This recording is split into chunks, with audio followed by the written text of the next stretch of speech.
nongeye kubasuhuza kandi twishimiye ko mukurikirana ibiganiro byacu aho tuganira ikintu cyose cyaba cyerekeye ku buzima, indwara, ibizitera, inama ku buzima, ibijyanye n'abagore batwite, abana batoya, abasaza ndetse n'urubyiruko muri rusange. Tubirebera hamwe byose. Uyu munsi tugiye kureba ku kintu gikomeye. Ubuzima ubundi ni nk'amazi, iyo bugiye buba bugiye. Niyo mpamvu twahisemo kubarebera icyegeranyo cya vuba cyane cy'uburyo sida ihagaze mu gihugu cy'u Rwanda. Turareba muri raporo ya RBC, Rwanda Biomedical Center. Iyi raporo kandi ni ya 2022 kugeza 2023, bivuze ngo niyo ya vuba ihari kugeza ubu ngubu tuvugana mu mwaka wa 2025. Iyi raporo kandi nawe ubasha kuyisomera ugiye muri Google, aho dusanzwe dusacingira ibintu byose, ugashyiramo HIV Annual Report 2022 to 2023. Iyi PDF file bahita bayiguha irimo aya makuru yose tugiye kurebera hamwe. Iyi raporo ibirimo indwara zikurikira: HIV, viral hepatitis, ndetse n'ikusanywa ry'amakuru agendanye n'izo bita STI, ngo ni indwara zandurira mu mibonano mpuzabitsina. Ibi byose turabivugaho, ariko cyane turibanda kuri cya kintu twavuze cya HIV, sida, ubwandu bw'agakoko gatera sida. Ese bihagaze bite buri karere? Ese ni abahe bantu bafite nyinshi? Tugiye mu bijyanye n'imyaka. Ese ni abato bari hagati y'imyaka ingahe kugeza kuri ingahe? Ese ni abakuru? Ibyo byose tugiye kubireba. Akarere karusha kandi kugira umubare munini w'abantu bafite ubwandu bwa sida. Ese ni akahe karere gafite izi ndwara zandurira mu mibonano mpuzabitsina kurusha utundi turere? Hagati y'abahungu n'abakobwa ni bande bafite ubwandu bwinshi bwa sida cyangwa se HIV? Ese ni bande bafite ubwandu bwinshi bw'izi ndwara zandurira mu mibonano mpuzabitsina? Ntujye kure, njye nitwa Dr. Crayson. Mbere yo kugira ibintu byinshi dusobanura, reka ngire icyo mvuga gatoya. Nimvuga sida ni mu rwego kugira ngo abantu babashe kumva icyo ndi kuvuga, ariko ubundi ibipimo bifatwa bipima icyo bita HIV. Ni agakoko gatera sida, kuko ubundi iyo tuvuze sida aba ari uruhurirane rw'indwara zishobora guturuka ko umuntu afite aka gakoko gatera sida, cyangwa se uko umubiri ugenda ucika intege, umuntu akagenda agira nyine izo ndwara zishobora no kuba zanamuhitana. Muri iyi raporo batangiye bagira bati buri mwaka Minisiteri y'Ubuzima ishyira hanze raporo isobanuye neza, irimo buri kantu ku bijyanye n'agakoko gatera sida, HIV, indwara zandurira mu mibonano mpuzabitsina, ndetse na viral hepatitis cyangwa se virisi zifata umwijima. Iyi raporo kandi ikaba irimo imirimo yakozwe ndetse n'ibyagezweho mu makuru yabitswe guhera mu mwaka wa 2022 kugeza mu mwaka wa 2023. Ntago iyi raporo ikorwa na RBC gusa, ahubwo ni ku bufatanye na guverinoma y'u Rwanda ndetse n'ibindi bigo bindi bifasha, harimo n'ama civil societies ashinzwe kugenzura ibijyanye na HIV, UN agencies ndetse n'abandi bafatanyabikorwa bandi. Iyi raporo rero igaragaza neza ko ugereranyije na raporo yari yakozwe mu 2013 kugera mu 2014 haba impinduka zikomeye cyane, ndetse hari n'indi raporo yakozwe mu 2018 kugera mu 2019. Tujye kugereranya iyo mibare yose turebe ese koko uyu mwaka watanzwemo raporo ya mbere 2013, 2018, 2022, ese sida, HIV iri kugenda yitwara ite mu baturarwanda? Nk'uko byavuzwe, baratangiye bavuga ngo ubwandu bushya bwa sida bugenda bugabanuka ugereranyije na mbere, kubera ko byavuye ku bantu 27 mu 10,000 by'abantu ku mwaka mu mwaka wa 2013 kugera mu 2014, bijya ku bantu 8 mu 10,000 ku mwaka mu mwaka wa 2018 kugera mu mwaka wa 2019. Bagaragaza kandi neza ko ubwandu muri rusange mu gihugu cy'u Rwanda bwa HIV cyangwa se agakoko gatera sida hagati y'abantu bafite imyaka 15 na 64 ari 3% mu baturage bose bakuru ariko twibuka ko tutaragera muri uyu mwaka, twari turi guca mu ncamake z'ibintu n'amakuru yagiye atangwa n'ubushakashatsi bwakozwe muri ya myaka nababwiye. Bagaragaza neza ko kandi nubwo bigaragara nk'aho ubwiyongere cyangwa se ubwandu bwa sida HIV mu Rwanda butari hejuru, nyamara buri hejuru cyane ku bantu bakora imirimo ibiri ngiye kubabwira. Abambere ni abagore, igitsina gore, female, bakora umwuga w'uburaya cyangwa se sex workers, bari ku kigero cya 35.5 biri hejuru. Bivuze ngo kugira ngo mubyumve neza, ni hafi y'umwe mu bantu batatu bakora umurimo wo kwicuruza abafite HIV. Ahandi biri hejuru ni ku bantu b'abagabo bita homosexual cyangwa se babagabo baryamana n'abandi bagabo. Aba bikaba biri ku kigero cya 6.5%. Nyamara bisa naho byagabanutse kubera ko mu mwaka wa 2010 hari raporo yatanzwe igaragaza ko aba FSW, female sex workers, abagore, abakobwa bakora umurimo wo kwicuruza, bari ku kigero cya 51%. Bivuze ngo uramutse ugiye ukajya aho bicururiza ugafata babiri muri bo, umwe yabaga afite HIV cyangwa se agakoko gatera sida. Nyamara mu mwaka wa 2019 twabibonye ko bageze ku kigero cya 35.5%. Bivuze ngo ugiye aho bari utitaye ku kintu cyacyo cyose ugafatamo batatu, percentage iragaragaza ko umwe muri abo batatu abafite HIV. Ibi byose kandi bigerwaho kubw'ingufu leta ishyira muri gahunda yo kurinda abaturage bayo, kubera ko mu mwaka wa 2023 u Rwanda rwashyizwe mu bihugu 5 muri Afurika byabashije kugera ku ntego y'isi iyo bitaga 95 95. Kubera iki u Rwanda rwabashije kugera ku kigero cyari cyashyizweho aho 95% y'abantu babana n'ubwandu bwa sida cyangwa se ubwandu bw'agakoko gatera sida HIV babizi. 97.5 bari ku miti, naho 98 babashije kumanura cyane icyo twita viral load cyangwa se ni umubare w'insoro za HIV.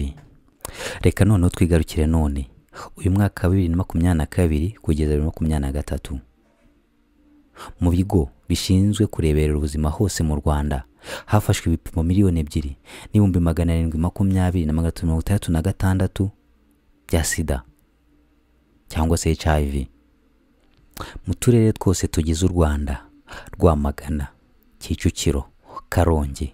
Biri hejuru cyane, basanze 2.44 kugeza kuri 3.66 by'ibipimo byafatiwe muri utwo turere bafite HIV cyangwa se agakoko gatera sida.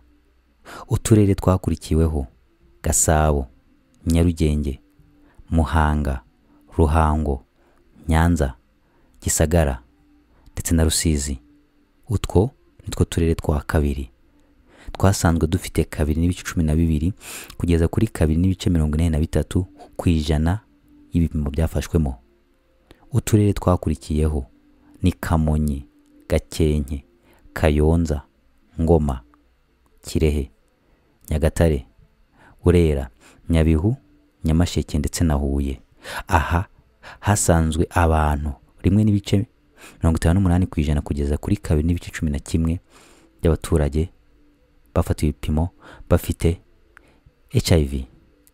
Akarere ka nyuma cyangwa se gasa nkaho kagaragawemo abantu bakeya bafite akakoko gatera ubwandu bwa sida HIV ni Musanze, Rubavu, Rutsiro, Ngororero, Nyamagabe, Nyaruguru, Gatsibo, Gicumbi, Rulindo na Bugesera. Aho basanze ari 0.96% kugeza kuri 1.57%. Ariko wakwibaza ngo ese iyi mibare yose ivuze iki? Ubundi janisha rigora bamwe kuryumva. ariko nitujya tuvuga ngo 4% ni urugero, ushobora kubimanura cyane ku buryo ushobora kubyumva muri ubu buryo. Niba uri muri bisi, imodoka, cyangwa se uri mu rusengero rutoya rurimo abantu 100, nituvuga ngo 3.6% bafite agakoko gatera sida, jya uhita uvuga ati ya bisi irimo abantu 100, 3 muri bo bafite agakoko gatera sida HIV. Nituvuga 5%, ubwo ni 5. Turamutse duvuze 10%, ubwo muri ba bantu 100, 10 muri bo abo muri kumwe bafite agakoko gatera sida. Dushobora no kubimanura, aba yari 10%, tukavuga ngo umwe mu bantu 10 muhagararanye bafite agakoko gatera sida. Nuko nguko ijanishwa rikoreshwa. Nkuko tubibonye rero, uturere turi hejuru Rwamagana, Kicukiro na Karongi, ariko bagaragaza neza ko Kigali ariyo ifite abantu benshi bandura HIV muri iyi raporo ya 2022 kugeza 2023. Ariko wakibaza ngo ese aba bantu abafite iyihe myaka bafite sida iri hejuru, cyangwa se urugero ni bande babonyweho ko bafite sida HIV tugende ku myaka yawe? Ese ni abato, ni abakuru, cyangwa se ni abasaza? Mbere yo kuvuga imyaka, reka tukwerekane ko mu kagingo ka 2.2.1.2 bavuze ngo HIV recent testing, nuvuga ngo ni ibipimo bishyashya byafashwe mu myaka 3 ishize. Bavuze ko ubwandu bushya buri kugenda burushaho kwiyongera mu ntara y'Iburasirazuba. Hasi bagaragaza neza icyiciro cy'abantu bafite ubwandu kurusha abandi. Baravuze bati mu bipimo byose byafashwe mu gihugu hagaragawe ko ubwandu bushya buri kwiyongera cyane mu bantu b'igitsina gore, female. Aba bagore, abakobwa, igitsina gore ni abari hagati y'imyaka 15 na 30. Bivuze ngo dushatse twavuga ko ari urubyiruko rwose. Aba nibo basanzwe ko ubwandu bushya buri kugenda bwiyongera cyane. Reka mbivi muzimbi babwire, hagati y'abantu bafite imyaka 15 19, abagore bafite HIV ni 5%, mu gihe abagabo bafite iyi myaka, nituvuga abagabo mwumva igitsina gabo, nituvuga abagore mwumva igitsina gore, igitsina gabo gifite ubwandu ni 3%. Nuvuga ngo nabahuje imyaka 15 kugera kuri 19. Iyo tugeze ku myaka 20 kugera kuri 24, abagore bafite imyaka cyangwa igitsina gore ni 16%, mu gihe abagabo ari 3%. Iyi ni raporo twahoze tuvuga yo muri 2022 kugeza 2023. Muri uyu mwaka 2025 turimo hashize gusa imyaka 2. Iyo dukomeje tukagera ku baturage bose bari hagati y'imyaka 25 na 29, abagore bafite HIV ni 15%, mu gihe abagabo ari 7%. Hagati y'imyaka 30 na 34, abagore bafite HIV ni 8%, mu gihe abagabo ari 4%. Hagati y'imyaka 35 na 39, abagore bafite imyaka hagati ya 35 na 39 bo ni bakeya ugereranije n'abagabo. Bivuze ngo kuri aho abagore nibo bake, abagabo nibo benshi, kubera ko abagore ari 6%, mu gihe abagabo ari 7%. Ku bantu bose bafite imyaka 40 kugera kuri 44, abagore bafitemo 5%, mu gihe abagabo ari 4%. 45 kugera kuri 49, abagore nibo benshi bafitemo 5%, abagabo kagera 3%. Mu gihe mu bantu bafite imyaka 50 kuzamura, abagore bafitemo 5%, mu gihe abagabo bafitemo 4%. Muri rusange abagore, igitsina gore nicyo gifite ubwandu bwinshi bwa HIV, uretse gusa ku myaka 35 kugera 39, aho abagabo ari bafite umubare munini ugera kuri 7%, mu gihe ku bagore ari 6%. Twese twakibaza ngo ese no kubera iki gitsina gore aricyo kikomeza kugaragaza imibare iri hejuru cyane y'ubwandu bushya, nkuko byagaragajwe n'iyi raporo ya 2022 kugeza mu mwaka wa 2023. Ariko nanjye reka nkubaze, ese buriya no kubera iki? Nyamara nubwo bimeze gutyo, leta y'u Rwanda ikomeza gushyira ingufu mu kugabanya ubwandu bushya bwa HIV mu baturage bayo. Hari akantu gato nifuza kubabwiraho mbere y'uko nsoza: pre-exposure prophylaxis. No kuvuga ngo ni imiti umuntu ashobora gufata ikamurinda kwandura igihe agiye kubonana n'umuntu azi neza ko yanduye HIV. Iyi miti ikaba yamurinda kuba we yakwandura, cyangwa se igihe utabizi neza ariko utamwizeye. Iyi ni imiti leta yashyize muri porogaramu cyane cyane ku bantu bafite ibyago byinshi byo kuba bakwandura HIV. Iyi miti bayita PrEP cyangwa se pre-exposure prophylaxis. No kuvuga ngo iyi miti cyane cyane ikunda gukoreshwa cyangwa se ihabwa babandi twavuze female sex workers. Nuvuga ngo ni abantu twise ko bicuruza. Wenda iyi mvugo ishobora kuba itanyuze buri wese, ariko ni abantu nyine bashobora gukora ibikorwa bijyanye n'imibonano mpuzabitsina kubw'inyungu runaka. Abandi bantu bahabwa iyi miti ni bagabo twabonye bakorana imibonano mpuzabitsina n'abagabo bagenzi babo, nk'uko twabonye ko n'ubundi bafite ibyago byinshi byo kwandura. Abandi ni abantu babana umugabo n'umugore nyamara umwe yaranduye undi ataranduye.